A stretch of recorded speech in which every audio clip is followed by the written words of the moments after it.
number 2. Good morning. My name is Phil Rafton, shareholder from Orinda, California.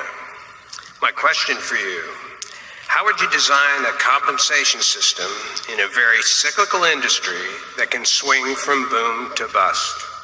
You want to tie compensation to results in some way, but this can lead to huge swings in pay. And for example, today in booming industries like energy and mining, profits are large as a result of the boom in the industry and not necessarily the results of management skill. Conversely, when the industry is down, profits are low due to no fault of management. So again, my question: how do you design a compensation package to best reward management performance? Yeah, that's a terrific question, because if you're running a copper company now with copper at $3.50 a pound, you can coin money even if you happen to be the village idiot. Similarly, when copper was at 80 or 90 cents a pound, which has been most of our adult lifetime in that general, there were fairly sparse times in mining much of that at the time, and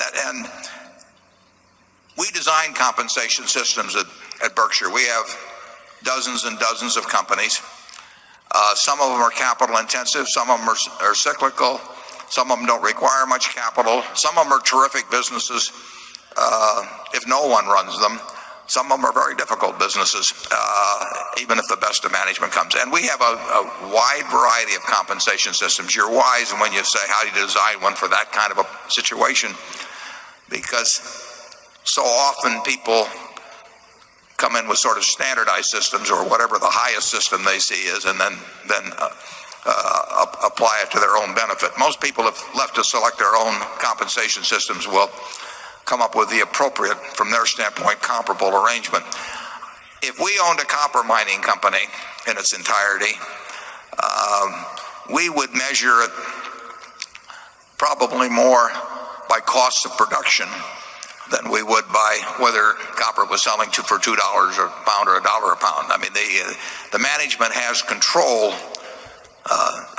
depends on the kind of ore bodies and everything, but they certainly have control over operating conditions. They do not have control over market prices. And we would have something, I think, that would not fluctuate a lot in a business like that. The bonus available, but it would probably tie to what we thought was under the control of the individual that was managing the business. That's what we try to measure.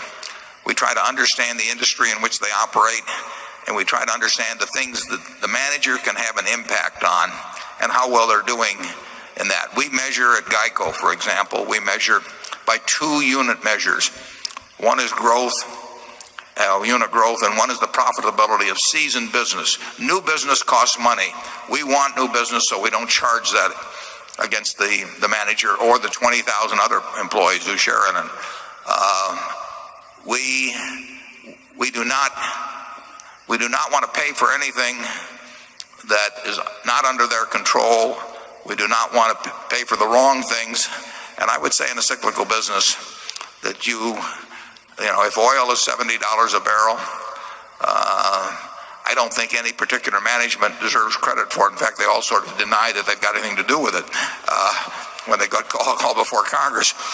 But I would not give them credit for the fact that oil is $70 a barrel or $40 a barrel. I would give them credit for low finding costs for over time. I mean, what you really want to do if you have a producing oil company is you want a management that over a 5 or 10 year period discovers and develops oil at lower than average unit costs. And there's been a huge difference in performance in that among even the major companies, and I would pay the people that did that well. I would pay them very well because they're creating wealth for me, and I would not pay the guy a lot of money that simply is cashing in on $70 oil and that really has got a terrible record in finding it at reasonable prices. Charlie? Yeah, it's easy to have a fair compensation system like we have at Berkshire, and a lot of other publicly traded corporations also have fair compensation systems, but about half of them have grossly unfair systems. in which the top people get paid too much. We know how to fix Berkshire, but our ability to influence the half of American industry where the compensation systems are unfair has so far been about zero. Yeah, one thing you may find interesting, we have, I don't know, 68 operating companies. We probably have, I probably have responsibility for the compensation system of perhaps 40 managers or thereabouts, because some of them have businesses grouped under them. I can't think of anyone we have lost over a 40-year period because of differences in views on compensation. We've never had a compensation consultant come into Berkshire. They may have had them at the subsidiaries, but they're smart enough not to tell me. It's never happened. I mean, we do not have lots of meetings. We don't spend a lot of time on it. It is not rocket science.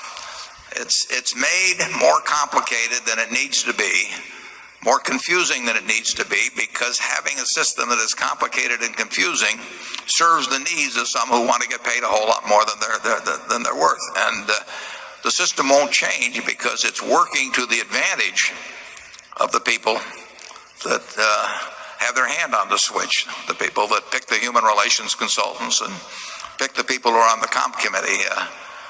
I was put on one comp committee, and Charlie can tell you what happened. He was there. Yeah, we were the biggest shareholder at Solomon. Two of us were on the board, and Warren was on the comp committee, and in that frenzy of envy which characterizes compensation and investment banking, Warren remonstrated softly, I thought, toward a slightly more rational result, and he was outvoted. Charlie used the term envy rather than greed, which is interesting, because that's been our experience, is that envy is probably a bigger motivation in terms of people wanting to be in that top quartile or whatever it may be than greed. It's a very interesting phenomenon that you can hand somebody a $2 million bonus and they're fine until they find out that the person next to them got $2.1 million, and then they're sick for the next year. Charlie has pointed out, of the 7 deadly sins, that envy is kind of the silliest, because you don't feel better. I mean, if you get envious of somebody, you feel worse the whole time. Now, gluttony, I've had some of my best times while being gluttonous. I mean, there's a real upside to gluttony. I don't. We won't get into lust, but I've heard that there are upsides to that occasionally. But envy, all you do is sit around and make yourself sick and can't get to sleep.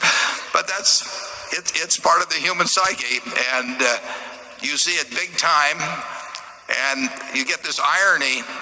The SEC wants even more transparency on pay, which I think, basically is a good idea, except for the fact that it becomes a shopping list for every other CEO when they see that somebody is getting their haircuts paid for by the company, and they decide that they too need their haircuts paid for by the company, and they suddenly become big tippers.